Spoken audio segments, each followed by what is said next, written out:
మీ అందరికీ తెలియదు ఏంటంటే నేను రాజు గారిని నేను అంకుల్ అని పిలుస్తాను. ఎందుకంటే నేను 8th 9th క్లాస్ ఉన్నప్పుడు మా నాన్నగారు రాజు గారు కలిసి సినిమాలు చేసేవాళ్ళు. అలా చేసిన ఒక సినిమా తొలి ప్రేమ. సో అప్పుడు సినిమా రిలీజ్ అయిన ఫస్ట్ డే హిట్ తర్వాత మా అందరము ట్రైన్లో వెళ్ళాము తిరుపతి. అప్పుడు అక్కడ మా ఇద్దరు కొంచెం బాండ్ ఏర్పడింది. ఆ తర్వాత వచ్చాక నేను కాలేజ్ బంక్ కొట్టిన వల్ల నేను ఇలాగే దొరికిపోతుండేవాడిని. ఒక ఇన్సిడెంట్ ఇంకా నాకు బాగా గుర్తుంది. సంజయ్ థియేటర్ బయట రోడ్లో మీరు ఇటు సైడ్ వస్తున్నారు కార్లో, నేను ఇటు సైడ్ ఒక బైక్లో వెళ్తున్నాను. సినిమాలో ఒక హీరో హీరోయిన్ చూసినట్టు లుక్స్, అంత బిజీ రోడ్లో ట్రాఫిక్లో మీరు నన్ను చూడడం, నేను మిమ్మల్ని చూడడం చూసి నేను భయపడిపోయి మీకు కాల్ చేసి అంకుల్ ఇంట్లో చెప్పకుండా చెప్పడము, థ్యాంక్ యూ మీ ఇంట్లో చెప్పలేదు, మీరు చెప్పుంటే అప్పుడు నాకు పగిలిపోయి ఉండేది. సో అది మా ఇద్దరి మధ్య ఉండే బంధం. సో ఆ తర్వాత కలిసి నేను హీరో అయ్యాను, తను ప్రొడ్యూసర్ అయ్యాడు. అండ్ అంకుల్ ఫస్ట్ మీ ఇండస్ట్రీకి వచ్చింది నాకు గుర్తున్నంత వరకు మీరు హీరో అవుదాం వచ్చారంట, కరెక్టా కాదా? ఒక సినిమా స్టార్ట్ కూడా అయింది, మధ్యలో అయిపోయింది. ఇది కరెక్టా ఫాల్సా? కాదు, ఫాల్స్. పక్క ఫాల్స్. ఓకే, మీ ఫస్ట్ సినిమా దిల్. ఆ సినిమా స్టార్ట్ ఎలా అయిందంటే అప్పటికి ఆది ఇంకా రిలీజ్ అవ్వలేదు, జయం రిలీజ్ అవ్వలేదు. వినాయక్ గారిని మా నాన్నని హోటల్లో కూర్చోబెట్టి ఎప్పుడు సినిమా రిలీజ్ కంటే ముందే మీరు దాన్ని లాక్ చేశారు. అసలు మీ నమ్మకం ఏంటి, మీ ధైర్యం ఏంటి? రిలీజ్ కాకముందే అప్పటికి ఆది మూవీ రిలీజ్ అయింది, నీ జయం రిలీజ్ కాదు. అప్పటికి ఆది రిలీజ్ అయ్యి వినయ్ నేను బేగంపేట సైడ్ వెళ్తున్నాము, నీ జయం పోస్టర్స్ ఉన్నాయి. ఓకే. సో జయం పోస్టర్ చూసి నాకు ఎవరి కుర్రాడు భలే ఉన్నాడంటే మా సుధాకర్ రెడ్డి కొడుకు జయం సినిమాతో లాంచ్ అవుతుండే, భలే ఉన్నాడన్నా, నీ సినిమా అయినతో చేద్దామా అన్నాడు. వై నాట్, ఇమ్మీడియట్లీ నేను డాడీకి ఫోన్ చేసి ఆ మీటింగ్, నీ జయం రిలీజ్ కాకుండా ముందే మీటింగ్ చేసాము. సో దిల్తో మీ పేరు దిల్ రాజుగా అయింది. సో మీ ఫీలింగ్ ఏంటి? వినాయక్ గారు మేము మీకు ఇచ్చాం మా పేరు, లేదంటే మీ డబ్బులు పెట్టి మీరు మా హిట్ ఇచ్చారు కాబట్టి సొంత పేరు మీరు పెట్టుకున్నారా? అంటే జనాలు ఇచ్చారు అది. పోతే నీకు గుర్తుందో లేదో, ఆ దిల్ టైటిల్ మన దగ్గర లేకుంటే దిల్ పెడదామని నితిన్ అడిగినప్పుడు బూరుపల్లి శివరామకృష్ణ గారి దగ్గర ఆ టైటిల్ ఉంది. నేను వెళ్ళి అడిగి ఆ టైటిల్ తీసుకొచ్చాను, మాకు ఈ సినిమా బాగుంటుందండి అని. So thanks to Burupalli Sivaramakrishna గారు, ఆ టైటిల్ ఇవ్వడం వల్ల అది దిల్ రాజు అనేది బ్రాండ్ అయిపోయింది, ట్యాగ్ అయిపోయింది. సో ఇప్పుడు మీరు ఎస్విసితో పాటు లార్వేన్ ఏ company, Dil Raju productions, Dil Raju dreams, ఇలా మీ బయోపిక్ తగ్గట్టు కంటెంట్ని బాగా గట్టిగా చేస్తున్నారు. So next Dil Raju directs అని చూడొచ్చా? లేదు. ఎందుకు? ప్రస్తుతానికి లేదు. సినిమా మీకు కెమెరా తెలుసు, మీకు నాలెడ్జ్ ఉంది, ఎడిటింగ్ తెలుసు, అన్నీ తెలుసు, మీకు ఎందుకు తీయట్లేదు? సో నాకు డైరెక్షన్ చెయ్యాలని ఎప్పుడు ఆలోచన రాలేదు. యాక్చువల్ వివి వినాయక్ ఆ బొమ్మరిల్ అయిన తర్వాత నాకు సజెస్ట్ చేశాడు, అన్న నువ్వు డైరెక్షన్ చేసేయగలుగుతావు, చెయ్యు అని. లేదు వినయ్ అని, లేదు నేను చెప్తున్నా కదా విను, వివి రాజేంద్ర ప్రసాద్ గారు లేక నువ్వు డైరెక్షన్ చేయగలుగుతావు, నువ్వు చెయ్యు అని. బట్ ఎప్పుడు ఆ సైడ్ నాకు డైరెక్షన్ చేయాలని ఆలోచన కలగలేదు. సో మీ బయోపిక్ తీసే ఇప్పుడు మీకు ఏమైనా ప్లాన్స్ ఉన్నాయా? ఎప్పుడన్నా ఆఫ్టర్ 5 years 10 years? నా బయోపిక్ నేను తీయలేను కదా, ఎవరైనా తీస్తారేమో. సరే, ఎవరు తీస్తే దాంట్లో అంత ఉంటుందా, ఆ కంటెంట్ ఉంటుందా? డెఫినెట్గా. అంటే ఇట్స్ బిగ్ జర్నీ కదా నాది. ఇప్పుడు ఫిలిం ఇండస్ట్రీ 94 వచ్చాను, 94కి వచ్చిన తర్వాత ఇప్పుడు ఆల్మోస్ట్ 30 years ప్లస్. ఎన్నో అప్ అండ్ డౌన్ చూశాను, ఎన్నో అన్నీ చూసుకుంటూ వచ్చాను. సో బయోపిక్ చేస్తే దానికి ఏ హీరో అయితే బాగుంటుంది? బట్ నాకు బాగా ఫేస్ మ్యాచ్ అయ్యేది నువ్వు ఒకటే. చాలా మంది అంటారు నితిన్ మీ బ్రదర్ అని. సో రాజుగారి బయోపిక్లో హీరోగా నేనే, ఇది ఫిక్స్ అయిపోయింది. ఇప్పుడు ఇవాళే ఈయన ప్రొడక్షన్ డైరెక్షన్ చూద్దాము, నేను హీరోని. సో ఇందాక మీరు చెప్పారు కదా అప్స్ అండ్ డౌన్స్ అన్నారు కాబట్టి ఆ క్వశ్చన్ అడుగుతాను. ఇండస్ట్రీ చాలా చూస్తే తెలుసు నాకు, బట్ మేజర్గా నాకు గుర్తుండి నేను ఇండస్ట్రీ వచ్చినప్పటి నుంచి మొన్న సంక్రాంతికి ఒక సినిమా మీ ఫ్యాన్స్కి చాలా లాస్ అయింది. నెక్స్ట్ సినిమా ఇమ్మీడియట్ 3 days గ్యాప్లో అది మళ్ళీ అది వెళ్ళిపోయింది. ఈ మధ్యలో ఈ 3 రోజుల్లో మీ థాట్ ఏంటి? నెక్స్ట్ సినిమా కూడా అది కూడా పోతే అప్పుడు పరిస్థితి ఏంటి? మీ మైండ్లో రన్ అయిన మీ ఫీలింగ్ ఏంటి?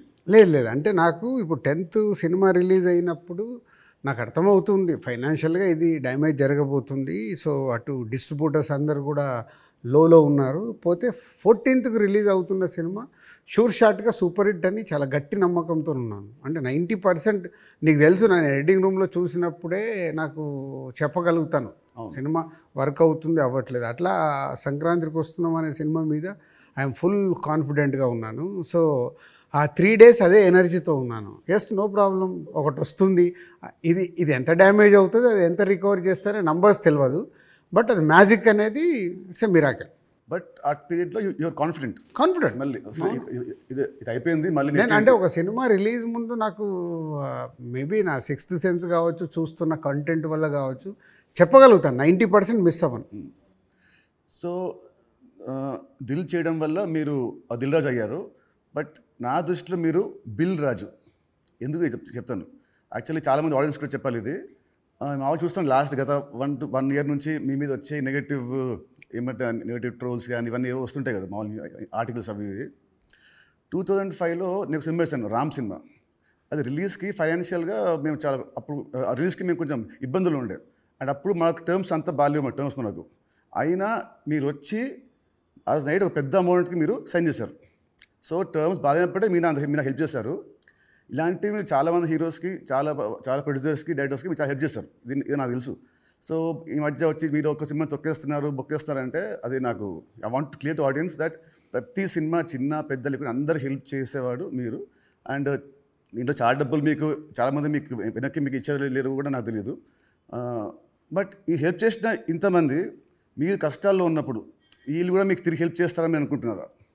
అంటే బేసిక్గా నా లైఫ్ స్టార్ట్ అయింది ఎక్కడ అంటే నితిన్, నా కాస్ట్యూమ్ కృష్ణ గారికి నేను చాలా స్టోరీలో చెప్పాను. అరుంధతి అనే సినిమా 36 lakhs కొంటే 2 lakhs నేను రిలీజ్ రోజు కట్టలేదు. తర్వాత తీసుకెళ్ళి ఆయన ఫోన్లు ఎత్తకుంటూ కూడా నేను పట్టుకొని వెళ్ళి 2 lakhs ఇచ్చి వచ్చాను. తర్వాత వారు నాకు పిలిచి పెళ్లి పందిరి చేసే వరకు వదిలిపెట్టలేదు. నిజంగా పెళ్లి పందిరి అనే సినిమా లేకుంటే ఐఎమ్ నాట్ దే, అసలు సినిమా ఇండస్ట్రీలో నేను లేను అనేది నేను గట్టిగా నమ్ముతాను. సో అంటే ఒక హానెస్ట్ అనేది ఒకటి ఎంత పని చేసిందో హెల్పింగ్ కూడా అంతే పని చేస్తుందని నేను నమ్ముతాను. నా లైఫ్లో ఇప్పుడు నువ్వు సంక్రాంతికి అడిగావు, ఇది రాకుంటే ఇది ఉండుంటే, అలాంటి ఒక 4-5 ఇన్సిడెంట్స్ ఉన్నాయి. అంటే నేను క్లోజ్ అయిపోయే ఇన్సిడెంట్స్. ఇప్పుడు అసలు సంక్రాంతికి వస్తున్నాము, రాకున్నా మాకేం కాదు, ఎందుకంటే ఆల్రెడీ ఎస్టాబ్లిష్ అయిపోయి ఉన్నాం. ఫైనాన్షియల్ డ్యామేజ్ వరకు 2 ప్రాపర్టీలు అమ్మేసి ముందుకు వెళ్ళిపోతాం, అది పెద్ద విషయం కాదు. కానీ నేను నార్మల్గా ఉన్నప్పుడు కూడా ఇలాంటి ఇన్సిడెంట్స్లోకి వెళ్ళి నేను దాటుకుంటూ వచ్చాను. అంటే అది ఎప్పుడు అదే నేను నమ్మేది, వెన్ వీఆర్ హెల్ప్కు మనం ముందుంటామో మన కష్టం వచ్చినప్పుడు భగవంతుడే తిరిగి ఇస్తాడని. అది నా లైఫ్లో 3-4 ఇన్సిడెంట్ నాకు సినిమా ఫీల్డ్లో జరిగాయి. దిల్ మీరు చేసినప్పుడు ఆ రోజుల్లో ఇట్ వాజ్ ఆ రోజు సినిమాకి ఖర్చు మీరు బాగా పెట్టారు. ఆ రోజు బాగా పెట్టారు. అండ్ అప్పటికి మన వినాయక్ గారికి ముందు సినిమా కూడా అంత ఆడలేదు, బట్ స్టిల్ మీరు ఖర్చు బాగా పెట్టారు. ఆ సినిమా హిట్ అయింది, దాంతో మీ లైఫ్ మారిపోయింది. ఇప్పుడు తమ్ముడు సినిమాకు ఒక రిఫరెన్స్ లేకుండా కూడా మీరు ఈ సినిమాని ఇంత ఖర్చు పెట్టారు. దీని మీద నమ్మకం, కథ మీద నమ్మకమా, డైరెక్టర్ మీద నమ్మకమా, ఆర్ ఈ తమ్ముడు సినిమా మీకేం తెస్తుంది? పేరు తెస్తుందా, డబ్బు తెస్తుందా? అంటే ఈ సినిమాకు బేసిక్గా నేను క్రెడిట్స్ ఇచ్చేది డైరెక్టర్కే. ఎందుకంటే ఎంసీఏ అండ్ వకీల్ సాబ్ తర్వాత ఆయన రాసుకున్న కథని ఇప్పుడు ఉన్న సినారియోలో అంటే ప్రేక్షకుల్ని థియేటర్కి తీసుకొచ్చి ఒక ఎక్స్పీరియన్స్ ఇవ్వాలని ఏదైతే చూశాడో, అందుకే నువ్వు కూడా షూటింగ్లో చూసినావు, ఆయన తీసుకుంటూ వెళ్తుంటే నేను ఎప్పుడు ఆపలా. ఒక డైరెక్టర్ ఏమో అడుగుతున్నాడు, ఎలా అచీవ్ చేయాలి, అది అచీవ్ చేయండి అని చెప్పా. అది అయిపోయిన తర్వాత నేను ఎప్పుడైతే యావిడ్ రూమ్లో సినిమా చూసుకున్నానో అప్పుడు నాకు అది ఎస్, వేణు అడిగింది ఇచ్చాను కాబట్టి ఆయన ఈ సినిమాని ఇవ్వగలుగుతున్నాడని. ఈవెన్ రాత్రి ఇప్పుడు నువ్వు ఒక భయంలో ఉన్నావు, ఎందుకంటే మనం లోలో ఉన్నప్పుడు చాలా భయంలో ఉంటాం. నేను అవన్నీ చూసేసాను. నైట్ నువ్వు నాకు ఫోన్ చేసి ఒక రీల్ చూసేసి ఒక ఎగ్జైట్మెంట్తో ఫోన్ చేసావు. ఎందుకు? అది ఇప్పుడు మనం చూస్తున్నాం, ఒక సినిమా ఇలా షేప్ అయింది, సౌండ్తో ఇలా చూసినప్పుడు ఇలా ఉంది, ఒకటి ఉంటుంది కదా, అదే ఎగ్జైట్మెంట్. అదే నన్ను తమ్ముడికి ఎంతైనా ఆలోచించకుండా డైరెక్టర్ అడిగినట్టు చేయమని చెప్పాను. అండ్ దిల్ అప్పుడు కానీ లేదా మన లాస్ట్ సినిమా శ్రీనివాస్ కళ్యాణ్ కానీ మీరు షూటింగ్కి మీరు ఆల్మోస్ట్ ఎవ్రీడే వచ్చేవారు. ఈ సినిమాకి మీరు ఉట్టి 2 సార్లు వచ్చారు, అది కూడా గంట సేపు. ఎందుకు? డైరెక్టర్ మీద నమ్మకమా, లేదా మీరు బిజీగా ఉండి మీరు మా సినిమాని మీరు పట్టించుకోలేదా? అంటే 2 things. ఇప్పుడు అనిల్ రావిపూడి కానీ, వంశీ పైడిపల్లి కానీ, అలాగే ఇప్పుడు శ్రీరామ్ వేణు కానీ, అంటే నాతో వాళ్ళందరికీ big journey, number of movies చేస్తున్నాం. అంటే వాళ్ళ వేవ్ లెంత్ ఏంటో నాకు తెలుసు. సో తెలిసినప్పుడు నేను వాళ్ళ దాంట్లో నేను ఇంటర్ఫేర్ కాను. సో నాకు కథ దగ్గర అనిపించింది చెప్తాను, ఎడిటింగ్ రూమ్లో అనిపించిందే చెప్తాను. నాకు ఇలా అనిపిస్తుంది, మీరు చూసుకోండి, ఇలా చెయ్యండి అని నేను చెప్పను వాళ్ళకు. ఎందుకంటే వాళ్ళకి నాకు క్వశ్చన్ వేస్తే దే విల్ అండర్స్టూడ్, అంటే నేను ఏం ఫీల్ అవుతున్నాను ప్రేక్షకుల్లాగా. కొంతమంది దర్శకులతో ఇలా నాకు సింక్ అవుతుంది, అలా సింక్ అయిన వాళ్ళే వీళ్ళు. అందుకే వీళ్ళతో నంబర్ ఆఫ్ సినిమాలు చేసినా వాళ్ళు అది అవుట్పుట్ తెచ్చుకోవడానికి వాళ్ళే ఎక్కువ కష్టపడతారు, ఎందుకంటే వాళ్ళకు రిజల్ట్ కావాల్సిందే కదా. సో నేను ఇప్పుడు శ్రీనివాస కళ్యాణం ఉంది, ఇప్పుడు శతమానం భవ తర్వాత శ్రీనివాస కళ్యాణం చేస్తున్నాను కాబట్టి ఫుల్ టైం సో అక్కడే ఉండి ఎలా తీయాలి ఏంటి, సో ఏదైనా తప్పు జరుగుతుంటే కూడా సతీష్కు చెప్పి కరెక్ట్ చేయడం. సో అది నా ప్రాసెస్, ఏ సినిమాకు ఉండాలి ఏ సినిమాకు ఉండకూడదని నేను ముందే ఫిక్స్ అవుతాను. సో తమ్ముడు అనేది దిల్ రాజు సినిమానా లేదంటే వేణు శ్రీరామ్ సినిమా? వేణు శ్రీరామ్ సినిమా 100% మొత్తం ఇంటర్గ్రేట్. సో ఇంకోటి ఇప్పుడు మామూలుగా మిమ్మల్ని ఏం అడుగుతారు, ఇప్పుడున్న దిల్ రాజు పాత దిల్ రాజుకి ఏం చెప్తాడని అందరూ అడుగుతారు. నేను అడిగేదంటే అప్పుడున్న ఓన్లీ రాజు ఇప్పుడున్న దిల్ రాజుకి ఏం చెప్తాడు? అది 22 years జర్నీ. అంటే అంటే సినిమా అంటే దిల్లు సినిమా నీకు మనకు అండర్ ప్రొడక్షన్లో ఉన్నప్పుడు షూట్ జరుగుతున్నప్పుడు నీకు దుబాయ్లో సాంగ్ చేస్తుంటే సడన్గా బైక్ స్కిడ్ అయ్యి నీ కాలు పైన పడింది. కాలు పైన పడితే మధ్యాహ్నంకి వెళ్ళి షూటింగ్ ఆపేసాం. అది నాకు ఫస్ట్ ఫిలిం. షూటింగ్ ఆపేసిన తర్వాత చిన్న నీకు ఎయిర్లైన్ ఫ్రాక్చర్. వినాయక్ ఇక్కడ ఉన్నాడు, నెక్స్ట్ ఠాగూర్ సినిమాలో బిజీగా ఉన్నాడు. అన్న మీరు వెళ్ళి సాంగ్స్ తీసుకొని రండి అన్నాడు. నీకు ఎయిర్లైన్ ఫ్రాక్చర్ అయ్యి మన హోటల్కి వెళ్ళిన తర్వాత ఇంకా మనం నెక్స్ట్ డే షూటింగ్ చేయడానికి స్కోప్ లేదు, ప్యాకప్, అందరు రిటర్న్ వెళ్ళిపోవాలి. సో అప్పుడు లక్ష్మణ్ అంకులు శిరీష్ అంకులు టెన్షన్లో ఉన్నారు, నేనేమో వెళ్ళిపోయి పడుకున్నాను. పడుకొని 4 o'clock లేసేసి శంకర్ మాస్టర్ డోర్ కొట్టి, మాస్టర్ రేపు నైట్ వెళ్ళిపోవాలి, నీకు ఇప్పుడు 2 పాటలలో ఏమేమి బ్యాలెన్స్ ఉన్నాయో ఒక్కసారి లిస్ట్ రాయని 6 గంటల వరకు కూర్చొని ఆయనతో రాపిచ్చి, ఇవి నితిన్ కాలు కింద పెట్టకుండా నువ్వు ఎలా మేనేజ్ చేయగలుగుతావు అంటే శంకరు నేను మళ్ళీ డిఓపిని పిలుచుకొని మేము కూర్చొని డిజైన్ చేసాం. డిజైన్ చేసి మీకు చెప్తే మీరు అందరూ ఏంటి షూటింగ్ ఉందా ఎలా చేస్తారు అంటే ఇలా చేయబోతున్నాం, విల్ ఫినిష్ నెక్స్ట్ 2 days అని నీ కాలు కింద పెట్టనివ్వకుండా 2 రోజులు షూటింగ్ చేయించా కూర్చొని స్టాండింగ్. అంటే నా మొదటి సినిమా, నాకు ఆ సిచ్యువేషన్ అలాంటిది. ఆ రోజు 2 రోజులు షూటింగ్ ఆగకుండా చేసుకొని వచ్చి రిలీజ్కి ముందు మళ్ళీ ఆర్ఎఫ్సికి వెళ్ళి ఆ బ్యాలెన్స్ షాట్లని 2 పాటల్లో తీసి మ్యాచ్ చేసాం. అంటే అది నా ప్యాషన్. అంటే మొదటి సినిమాలోనే నేను ఒక సమస్య వస్తే దాన్ని జాగ్రత్తగా హ్యాండిల్ చేసుకొని సినిమాకి ఎలాంటి డ్యామేజ్ జరగకుండా చేయగలిగా. అదే మామూలు రాజు నుంచి దిల్ రాజుగా షిఫ్ట్ అవ్వడం. అంటే నాట్ ఓన్లీ దిల్, ఇలాంటి సో మెనీ ఫిలిమ్స్కి సో మెనీ ఎప్పుడు వస్తూనే ఉంటాయి. అవన్నిటిని జాగ్రత్తగా హ్యాండిల్ చేసుకుంటే 58 సినిమాలకు రీచ్ అయ్యాను. అదే ఫస్ట్ సినిమా దిల్లప్పుడు కూడా మీ అన్నింటిలో మీరు చాలా మీరు ఇన్వాల్వ్ అయ్యేవారు. ప్రతి దాంట్లో స్టోరీల నుంచి సీన్స్ నుంచి. కొన్ని సీన్స్ మీకు నచ్చకుంటే మీ వినాయక్ మీరు చెప్పలేకపోతే మీరు నా చెప్పేవాళ్ళు, నిత్యం చెప్పా ఈ సీన్ బాగా గుర్తున్నా, దాంట్లో ఉంటుంది ఒక ఎపిసోడ్ ఒకటి, టాలీగట్ ఎపిసోడ్ ఉంటుంది ఒకటి, అది సినిమా లేదు. సో అదే సో మీ ఉత్సాహాన్ని చూసే సుకుమార్ గారు సినిమా రైటర్ కదా, ఆయన పెట్టాడు సినిమాలో ఒక డైలాగ్ వస్తుంది, మై నేమ్ ఇస్ రాజు అంటే ఒకటి వచ్చి ఎందుకంత ఫోజు మిమ్మల్ని చూసే పెట్టాడు డైలాగ్, గుర్తున్నా? బోర్డు మీద బోర్డు మీద. సో 2003 రాజుగారి దగ్గర ఉన్నదేంటి, ఇప్పుడు రాజుగారి దగ్గర లేనిదేంటి? ఉన్నది 2003కి ఇప్పటికీ ఉన్నది. సినిమా అంటే అవలీలగా ఎక్స్పీరియన్స్తో పాటు వచ్చిన ఎక్స్పీరియన్స్తో పాటు సో ఈజీగా ఎలాంటి సిచ్యువేషన్ అయినా హ్యాండిల్ చేసే కెపాసిటీ అండ్ సినిమా పైన ఇంకా అవగాహన ఉంది. ఇది సాధించాను. లేనిది 2003 నుంచి 2010 వరకు ఒక్కొక్క సినిమా తీస్తూ ఒక్కొక్క కొత్త డైరెక్టర్తో జర్నీ చేస్తూ అద్భుతమైన జాబ్ సాటిస్ఫాక్షన్తో జర్నీ చేశా. 2014 తర్వాత అంటే ఆ పీరియడ్ తర్వాత నంబర్ ఆఫ్ ప్రొడక్షన్స్కు షిఫ్ట్ అయిపోయి సో దాన్ని ఎంజాయ్ చేయలేకపోతున్నా. అది ఇప్పుడు లేదు, ఆ ఎంజాయ్మెంట్ లేదు. Job satisfaction, enjoyment, job satisfaction ఉంది, ఎంజాయ్మెంట్. అంటే మార్నింగ్ 7కు నేను లొకేషన్కి వెళ్ళిపోయి ఈవినింగ్ ప్యాకప్ వరకు ఉండి మళ్ళీ వచ్చి నెక్స్ట్ డే సీన్ గురించి వెళ్ళి ఆఫీస్లో కూర్చొని 10 వరకు కూర్చొని అదొక ఎంజాయ్మెంట్ నాకు. I'm missing that. ఇప్పుడు ఆడియన్స్ సినిమా థియేటర్కి చెప్తారు మామూలు, ఇప్పుడు ఆడియన్స్ ఇప్పుడు ఎక్కువ రావట్లేదు, యాజ్ ప్రొడ్యూసర్గా ఏం చేయాలో మీరు చెప్తున్నారు. ఫర్ అ చేంజ్ మీరు హీరో అయితే హీరోగా మీరు ఆడియన్స్ థియేటర్ రావడానికి మీరు ఏం చేస్తారు? ప్రొడ్యూసర్గా చెప్తున్నా, దిల్ రాజు చెప్తున్న అన్ని పాయింట్స్ని నేను నితిన్ ప్లేస్లో ఉంటే నేను ముందడిగేసి అరే ఇవన్నీ ముందు మొదలు పెడదామని మొదలు పెడతాను. సరే, దిల్కి అండ్ తమ్ముడికి ఈ మధ్యలో మీరు నా ఏమంటారు నా పర్ఫార్మెన్సా నాలో చూసిన చేంజ్ ఏంటి, మార్పు ఏంటి, ప్లస్ అండ్ మైనస్? ప్లస్లు చాలా నువ్వు అప్పటికి ఇప్పటికీ ఏంది న్యాచురల్గా ఒక 22-23 ఇయర్స్ నువ్వు యాజ్ యాక్టర్గా ఇక్కడ వరకు జర్నీ చేసావు. అంటే నాకంటే సీనియర్ నువ్వు యాక్చువల్ 1 ఇయర్ సీనియర్. నేను 2003లో ప్రొడ్యూసర్ని అయ్యా, నువ్వు 2002లోనే హీరో అయ్యావు. అంటే నాకంటే 1 ఇయర్ సీనియర్. సో నీకున్నది ఆ ఎక్స్పీరియన్స్ వచ్చింది ప్లస్. సో ఆ ఎక్స్పీరియన్స్తో నేను ఎలా హ్యాండిల్ చేస్తున్నానో థింగ్స్ని హ్యాండిల్ చేయగల కెపాసిటీ వచ్చింది, మేనేజ్ చేయగలిగే కెపాసిటీ లేనిది. అంటే 23 సంవత్సరాలలో నువ్వు అంటే ఇప్పుడు ఒక దిల్ రాజుగా నేను నీకంటే జూనియర్ని 1 ఇయర్ని సాధించుకుంటూ ఒక టాప్లోకి వచ్చా. నితిన్ని నేను అలా ఊహించా.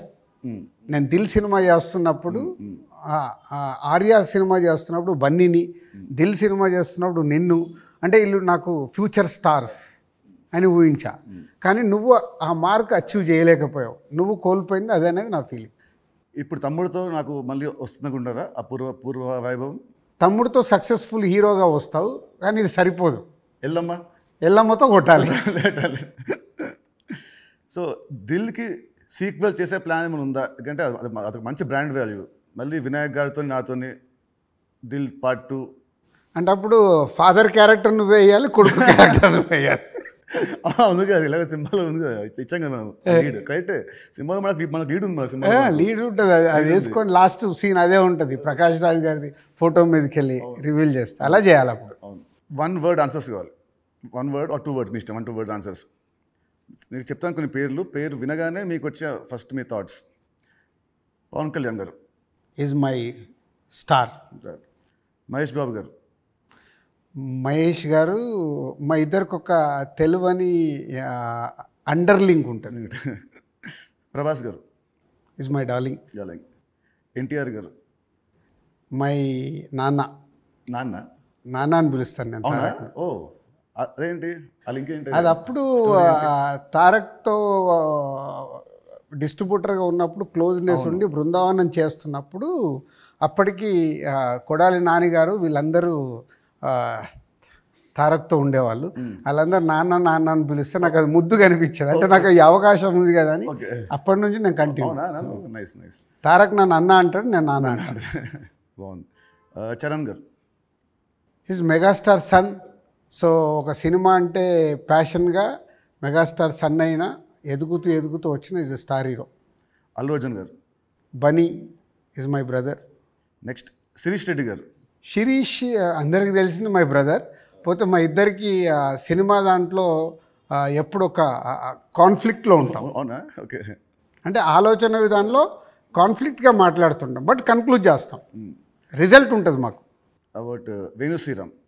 Venu is my boy. Thammudu సినిమాని 3 ముక్కలో చెప్పాలంటే తమ్ముడు, what is Thammudu for you? Nithin నాకు తమ్ముడు, వేణు నా తమ్ముడు. తమ్ముడు సినిమా మీకు పేరు తెస్తుందా, మీకు డబ్బు తెస్తుందా? ఫస్ట్ పేరు తెస్తుంది, తర్వాత నేను పెట్టిన డబ్బు తెస్తుంది, ఇంకా అద్భుతాలు జరిగితే లాభాలు తెస్తుంది.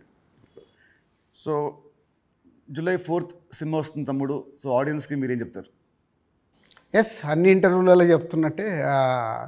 సో ఈ సినిమా, ప్రతి సినిమా అందరికీ ఇంపార్టెంటే. ఈ cinema Venu Sriram, so MCA Vakeel Saab తర్వాత బెస్ట్ సినిమా, ఆడియన్స్కి ఒక ఎక్స్పీరియన్స్ సినిమా ఇవ్వాలని చాలా కష్టపడి అవుట్పుట్ ఒక రేపు ఎక్స్పీరియన్స్ ఇవ్వబోతున్నాడు అవుట్పుట్తో. సో అది నో డౌట్. సో దిల్ రాజుగా నాకు సంక్రాంతికి వస్తున్నాం ఒక బ్లాక్ బస్టర్ అయితే, దాని తర్వాత మా బ్యానర్ నుంచి వస్తున్న వెంకటేశ్వర క్రియేషన్ నుంచి వస్తున్న ఒక మంచి సినిమాతో దిల్ రాజు మీ ముందుకు తీసుకొస్తున్నాడు ఈ సినిమాని. ఇది నాకు సక్సెస్తో పాటు ఒక ఎనర్జీని ఇస్తుంది. బట్ నితిన్కి ఇది సక్సెస్ చాలా అవసరం. సో ప్రాపర్గా సినిమాని మీకు నచ్చే విధంగా రెడీ చేసి మీకు తీసుకొస్తున్నాం. July 4th మీరు థియేటర్కి రండి, ఫ్యామిలీస్తో వచ్చి మీరు ఎంజాయ్ చేస్తారు సినిమా, అది నా ప్రామిస్. ఎంజాయ్ చేసిన సినిమాని బయటికి వెళ్ళిన తర్వాత మీరే చెప్తారు ఒక వావ్, అంటే నితిన్కి ఒక కొత్త సినిమా, కొత్త అప్రోచ్. ట్రైలర్ కంటే ముందు తమ్ముడు వేరు, ట్రైలర్ వచ్చిన తర్వాత నితిన్తో ఇలా తీశారు ఆ సినిమా అన్నారు. అది ఫస్ట్ పాయింట్. అలాగే తమ్ముడు అని టైటిల్ పెట్టుకొని ఏ సర్టిఫికేట్ తీసుకున్న దిల్ రాజు. సో ఇది సెకండ్ పాయింట్. అంటే థియేటర్ ఎక్స్పీరియన్స్ కోసం కాంప్రమైజ్ అవ్వకుండా ఏ సర్టిఫికేట్ కూడా తీసుకున్నాము. యూఏ సెన్సార్ వాళ్ళు కొంచెం లెంత్ తగ్గించుకొని యూఏ తీసుకోండి అన్న కానీ ఏ సర్టిఫికేట్ తీసుకోవడానికి థియేటర్లో ఎక్స్పీరియన్స్ మిస్ అవ్వకూడదు.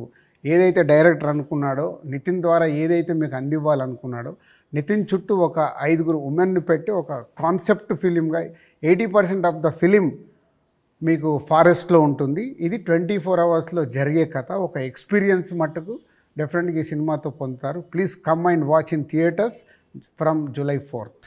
తమ్ముడు సినిమా ఉంది. తమ్ముడు సినిమా రిలీజ్ కాకముందే మీరు నాకు ఎల్లమ్మ అనే ఒక కథ వినిపించారు.